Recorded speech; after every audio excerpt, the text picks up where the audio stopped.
Pernah kebayang nggak apa yang bakal Anda tulis kalau tahu sisa hidup Anda tinggal hitungan hari? Nah, bagi Rasul Petrus, salah satu tokoh paling penting dalam sejarah, jawabannya adalah sebuah surat. Tapi bukan surat biasa, ini adalah surat wasiat terakhirnya yang penuh semangat dan sangat mendesak. Yuk kita bedah bareng-bareng pesan terakhirnya yang luar biasa ini. Coba kita bayangin dulu situasinya. Kita ada di Roma sekitar tahun 67 Masehi. Kaisar Nero lagi berkuasa dan penganiayaan terhadap umat Kristen lagi, wah gila-gilaan. Di tengah situasi yang super mencekam inilah, Petrus sadar ajalnya udah di depan mata, dia mengambil pena. Dia nggak nulis surat perpisahan biasa loh, tapi sebuah peringatan terakhir yang sangat-sangat krusial. Ini yang membawa kita ke pertanyaan utamanya.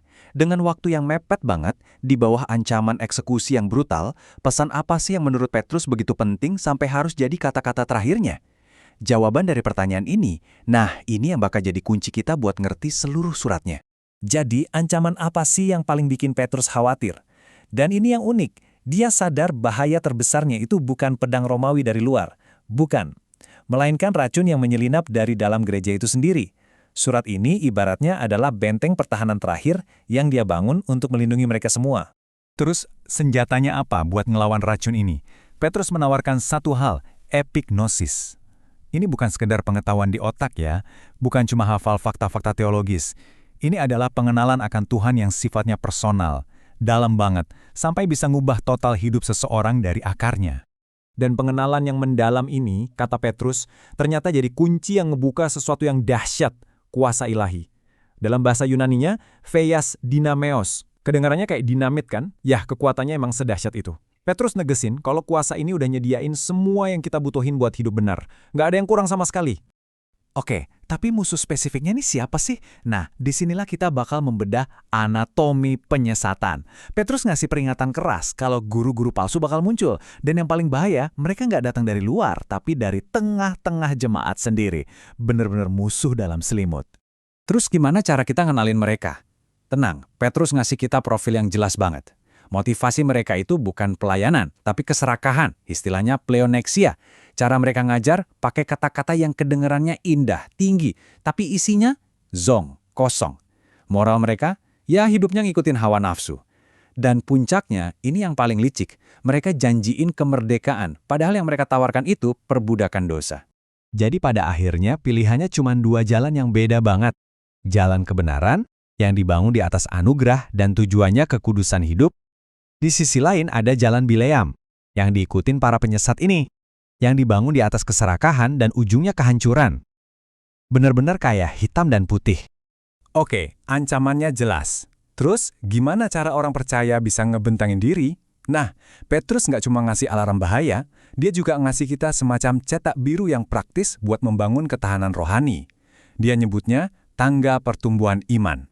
Konsepnya ini keren banget, jadi ini kayak tangga yang kita naikin satu persatu, nggak bisa lompat.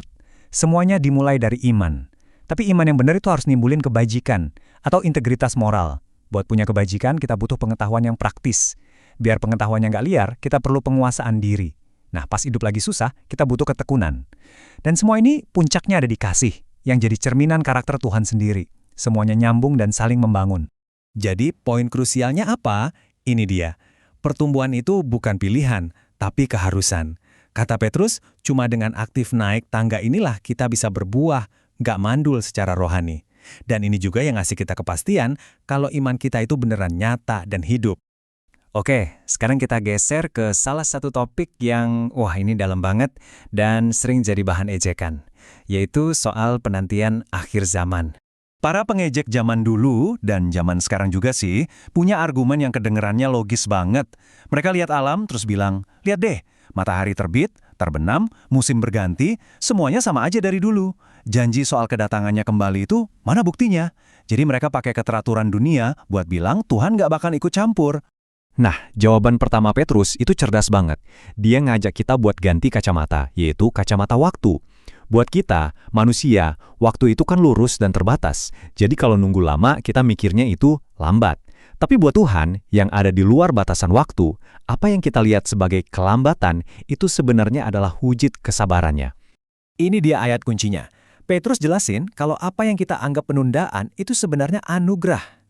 Tuhan itu bukan lambat. Dia itu sabar, istilah Yunaninya makrothumia. Kenapa? Karena dia nggak mau ada yang celaka. Dia mau kasih lebih banyak orang kesempatan buat bertobat. Tapi kesabaran ini ada batasnya. Petrus mastiin hari Tuhan itu pasti bakal datang, dan datangnya bakal tiba-tiba, kayak pencuri. Tapi perhatiin ini, tujuannya itu bukan pemusnahan total, tapi pemurnian. Ibarat memurnikan emas dengan api, tujuannya adalah untuk menciptakan langit dan bumi yang baru. Ini soal pembaruan kosmik, bukan kehancuran. Oke, semua obrolan soal guru palsu dan akhir zaman ini mungkin kedengerannya cerita kuno ya, 2000 tahun yang lalu. Tapi pertanyaannya, apa hubungannya sama kita sekarang, hari ini? Yuk kita lihat relevansinya. Coba deh kita lihat sekeliling kita. Zaman sekarang, banyak kan yang bilang kebenaran itu relatif? Atau ajaran yang penting bikin kita nyaman dan merasa baik? Atau keraguan terhadap kebenaran yang absolut? Ini kan masalah yang sama persis dengan yang dihadapi Petrus, cuma bajunya aja yang lebih modern. Panggilannya untuk bertumbuh secara sengaja. Wah, ini ngena banget di zaman kita yang serba instan. Dan ini membawa kita pada perintah terakhir Petrus, ringkasan dari seluruh wasiatnya. Solusinya, dulu dan sekarang ternyata tetap sama, jangan pernah berhenti bertumbuh. Terus bertumbuh dalam anugerah, yaitu kekuatan dari Tuhan, dan terus bertumbuh dalam pengenalan, yaitu hubungan yang makin dalam dengan Kristus. Inilah kunci untuk bertahan. Wasiat terakhir dari Petrus ini jadi pengingat yang kuat kalau kebenaran itu abadi, nggak lekang oleh waktu.